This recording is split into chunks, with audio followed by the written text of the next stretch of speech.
మా పొన్నం ప్రభాకర్ అన్న అంటే మాకు గౌరవం. వారు నిజంగా కూడా తప్పకుండా ఉద్యమంలో పాల్గొన్న వ్యక్తి. ఆనాడు పార్లమెంట్ లో చట్టంలో కేసీఆర్ గారు స్వయంగా చెప్పారు, మేం చెప్పడం కాదు అధ్యక్ష, కరీంనగర్ లో మీటింగ్ పెట్టి మరీ చెప్పారు, బ్రహ్మాండంగా కొట్లాడుతున్నాడు మా పొన్నం ప్రభాకర్ అన్న పార్లమెంట్ సభ్యుడిగా అని చెప్పారు అధ్యక్ష. We stand by that. మీరంటే గౌరవం ఉంది, వారిని నేను కోరుతా ఉన్నా అధ్యక్ష, వారు చెప్పాలి. ఇవాళ మీరు ఆలోచన చేయండి, బీసీ సబ్ ప్లాన్ అని చెప్పారు, తేవట్లేదు సార్, పెట్టండి, రేపు ఎల్లుండి హౌస్ పెడతారా, ఇంకో నిమజ్జనం తర్వాత పెడతారా మీ ఇష్టం, కానీ బీసీ సబ్ ప్లాన్ చట్టం తెండి.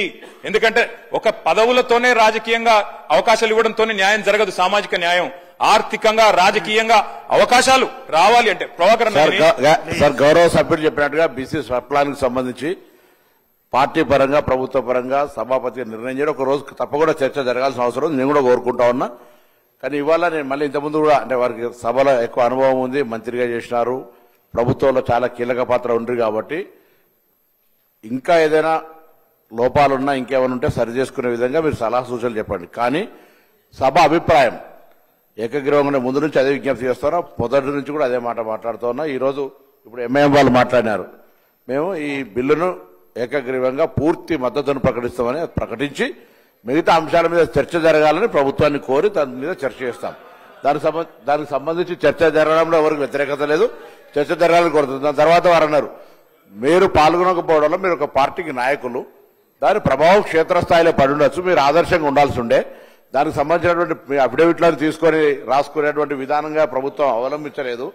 రాష్ట్ర వ్యాప్తంగా సర్వే జరిగినప్పుడు మీరు కూడా పాల్గొని ఉంటే మిమ్మల్ని అనుసరించేటోళ్ళు, మిమ్మల్ని కొంతమంది ఫాలో అయ్యేటువంటి వాళ్ళు ఉంటారు తప్పకుండా, వాళ్ళందరూ కూడా ఇందులో భాగస్వాములు అవుతుండ్రి. ఆ ఉద్దేశం కొద్దే తమని మారుమారు అడిగినాము, అందరి అనేక సందర్భాల్లో నేను కానీ ప్రభుత్వం తరఫున విజ్ఞప్తి చేసినాము, మీరు పాల్గొనేదని చెప్తారు, పాల్గొని ఉంటే బాగుండే. ఇప్పుడు దానికి సంబంధించి అయిపోయింది. కానీ ఇటువంటి పరిస్థితులలో ఏదైనా సామాజిక పరమైన అంశాలు జరుగుతున్నప్పుడు రాజకీయాలకు అతీతంగా సామాజిక పరమైన న్యాయం జరిగేదాని కొరకు ఆలోచన విధానం ఉండాలని కోరుతున్నాం. మీరు గతంలో చేయలేదని చెప్తలేం, జరుగుతున్న పరిణామం లోపల ఇప్పుడు ఉన్నటువంటి ఈ యొక్క ఉద్దేశానికి ఎక్కడ కూడా ఇబ్బంది లేకుండా ఉండే విధంగా ఏకాభిప్రాయంతో ముందుకు పోవాలి. ఏకాభిప్రాయం అనేటువంటిది చాలా విలువనిస్తుంది బయట. అది న్యాయస్థానం కావచ్చు, అది ప్రజాస్వామ్యం కావచ్చు, అది ప్రజల మధ్యలో కావచ్చు. ఎవరు కూడా మనం చర్చ చేయడం ద్వారా ఏదో మళ్ళీ ఎక్కడో ఒకటి ఏదో ఉందనేటువంటి లొసుగును దొరకొట్టే ప్రయత్నం చేస్తారు. ఎప్పుడు కూడా పాజిటివ్ నెగటివ్ రెండు ఉంటాయి. పాజిటివ్ ఆలోచన చేస్తే నెగటివ్ చేసేది కూడా దుకాణం బంద్ చేసుకుంటాడు, ఆలోచన బంద్ అవుతుంది. కాబట్టి అందరం పాజిటివ్ గా ముందుకు పోవాలని సందర్భంగా బలహీన వర్గాల శాఖ తరఫున నేను ప్రతి సభ్యుల్ని ప్రతి రాజకీయ పార్టీకి విజ్ఞప్తి చేస్తాను మీ ద్వారా. మంత్రి గారు చెప్పిందంతా నేను సంపూర్ణంగా ఏకీభవిస్తున్నాను సార్. చట్టాలు మనం సరిగ్గా చేస్తే లొసుగులు లేకుండా చేస్తే ఏ న్యాయ వ్యవస్థ కూడా అడ్డు రాదు సార్. మేము చెప్పేది అదే, మొదటి నుంచి చెప్తుంది అదే, చట్టం సరిగ్గా చేయండి, శాస్త్రీయంగా చేయండి. మా కమలాకరణ చెప్పింది కూడా అదే, శాస్త్రీయంగా చేయండి, అధ్యయనం చేయండి, ప్రాసెస్ ఫాలో కండి. అప్పుడు ఏ జ్యుడిషియల్ రివ్యూలో కూడా మనకేం ఇబ్బంది రాదు, ఆటోమేటిక్ గా మేము అనుకున్న లక్ష్యం నెరవేరుతుంది. రెండోది సార్, నేను దయచేసి మంత్రి గారిని కోరుతా ఉన్నా, మేమందరం కూడా మా పార్టీ అంతా కూడా ఆదర్శంగా తీసుకునేది పెద్దలు, మా తెలంగాణ సిద్ధాంతకర్తగా మేము భావించేది ప్రొఫెసర్ జయశంకర్ గారు. జయశంకర్ గారు ఎప్పుడు ఒక మాట చెప్తా ఉండేది అధ్యక్ష, మనకి భావ సారూప్యత లేకపోవచ్చు కానీ ధ్యేయ సారూప్యత ఉండాలి. అంటే తాత్కాలికంగా మనం ఐడియాల విషయంలో విభేదించవచ్చు కానీ అల్టిమేట్ గోల్ విషయంలో మనకు సారూప్యత ఉండాలి. అది ఉంది. 42% రిజర్వేషన్ ఇవ్వాలన్న విషయంలో yes we are sincerely supporting the bill, we are 100% we are standing by the government. కానీ తాత్కాలికంగా మేము ఎట్లా చేస్తే బాగుంటుందో చెప్పే ప్రయత్నం చేస్తున్నాము. ఇంకొక మాట నేను చెప్తా ఉన్నా సార్, సీలింగ్ అని మాట్లాడినారు మంత్రి గారు శ్రీమతి సీతక్క గారు. వారికి నేను గుర్తు చేస్తా ఉన్నా, ఎక్కడా కూడా సీలింగ్ అన్న పదం లేదు చట్టంలో. దయచేసి చూసుకోండి. మీ అధికారులను కూడా నేను కోరుతా ఉన్నాను, దయచేసి మంత్రి గారిని తప్పుదోవ పట్టించకండి, దయచేసి సభ్యులను అట్లాగే రాష్ట్ర ప్రజలను కూడా తప్పుదోవ పట్టించకండి.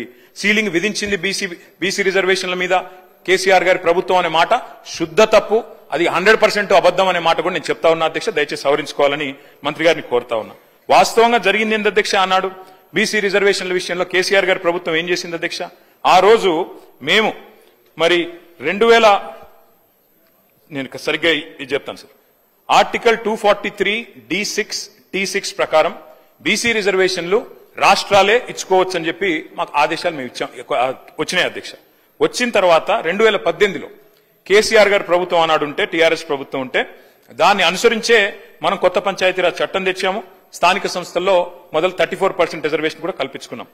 జీవో నంబర్ 396 ఆ రోజు ప్రభుత్వం, ఇప్పుడు మీ దగ్గర ప్రభుత్వంలో ఇవన్నీ కూడా ఉంటాయి చూసుకోండి, 396 ఇచ్చారు అధ్యక్ష కేసీఆర్ గారి ప్రభుత్వం, 34% రిజర్వేషన్ కల్పిస్తూ. అయితే వెంటనే ఇక్కడ నేను ఈ విషయం వాస్తవంగా చెప్పొద్దు అనుకున్నాను అధ్యక్ష, కానీ చెప్పక తప్పట్లేదు.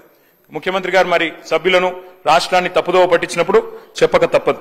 వెంటనే ఆ రోజు తెలంగాణ ప్రభుత్వం కేసీఆర్ గారి నాయకత్వంలో జీవో నంబర్ 396 ఇచ్చి ఆ రోజు బలహీన వర్గాల బిడ్డలకు మనం న్యాయం చేసే ప్రయత్నం చేస్తే స్థానిక సంస్థల్లో ఒక గోపాల్ రెడ్డి అనే ఒక వ్యక్తి మహబూబ్ నగర్ జిల్లాకు సంబంధించిన వ్యక్తి అధ్యక్ష హైకోర్టుకు పోయారు, దీన్ని అడ్డుకున్నారు అధ్యక్ష.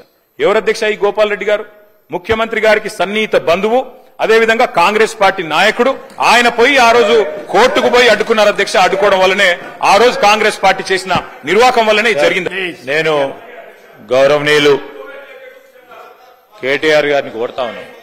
ఇది మేము కూడా ఒకటి అప్పీల్ చేయడం జరిగింది అధ్యక్ష. మేము ఆ మున్సిపల్ బిల్కి సంబంధించి కానీ ఇప్పుడు సీతక్క గారు కూడా ఒక అప్పీల్ చేయడం చాలా ఇంపార్టెంట్ బిల్కి సంబంధించి. ఇప్పుడు ఆరోపణలు ప్రత్యారోపణలు చేయాలనుకుంటే వేరే డిస్కషన్.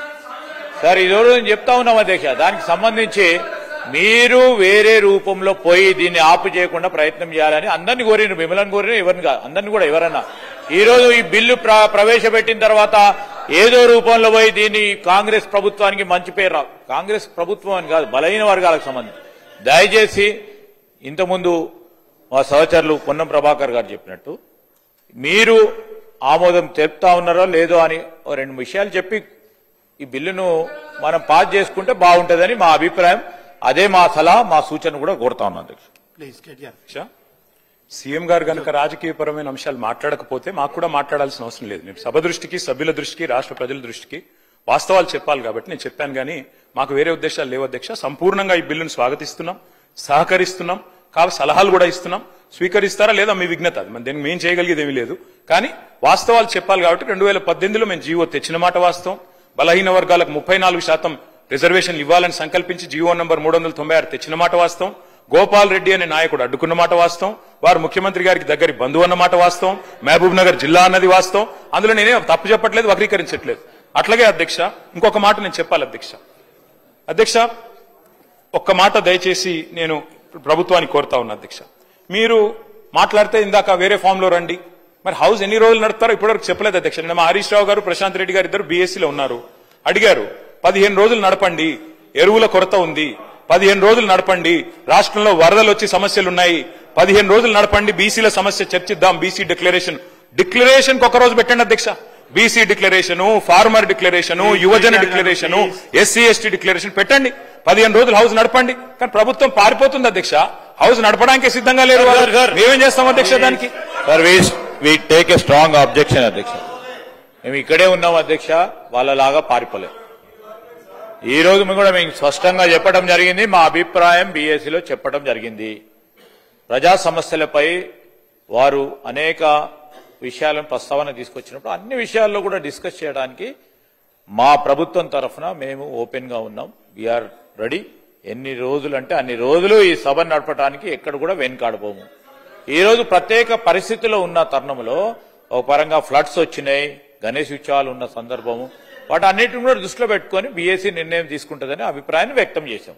కానీ వారు పారిపోతున్నప్పుడు వారు పారిపోయినారు అధ్యక్ష. ఇప్పుడు మేము పారిపోలేదు, ఇక్కడే ఉన్నాము, ఇక్కడే ఉంటాము, మళ్ళా కూడా వస్తాము, ప్రభుత్వంలో ఉంటాము. మీకు ప్రతి లేవనెత్తిన ప్రతి ప్రశ్నకు సమాధానం చెప్పే శక్తి ఉంది, యుక్తి ఉంది, తప్పకుండా చెప్తాం అధ్యక్ష. అధ్యక్ష ఎల్ఏ మినిస్టర్ గారు మాకు మంచి మిత్రుడు అధ్యక్ష, మా జిల్లా. కానీ ఎల్ఏ మినిస్టర్ గారు చాలా తెలివిగా పదప్రయోగాలతో తప్పించుకునే ప్రయత్నం చేస్తున్నారు. ఈ రోజు రాత్రి రేపు హౌస్ వాయిదా ఇస్తారని మీకు తెలుసు, మాకు తెలుసు. ప్రభుత్వం పారిపోతుందా, ప్రతిపక్షం పారిపోతుందా, ప్రజలే నిర్ణయిస్తారు అధ్యక్ష. మేము 15 రోజులు చర్చ జరగాలని మనస్ఫూర్తిగా సభా వేదికగా డిమాండ్ చేస్తున్నాము. పెట్టమని చెప్పి ప్రభుత్వాన్ని కోరుతున్నాము. సహజంగా ప్రభుత్వం ముందుకు వస్తుంది, ఎల్ఏ మినిస్టర్ గారే డిసైడ్ చేస్తారు అధ్యక్ష. ముఖ్యమంత్రి గారి కన్సల్టేషన్ లో చేస్తారా చేయరా వారికి వదిలిపెడతాం అధ్యక్ష.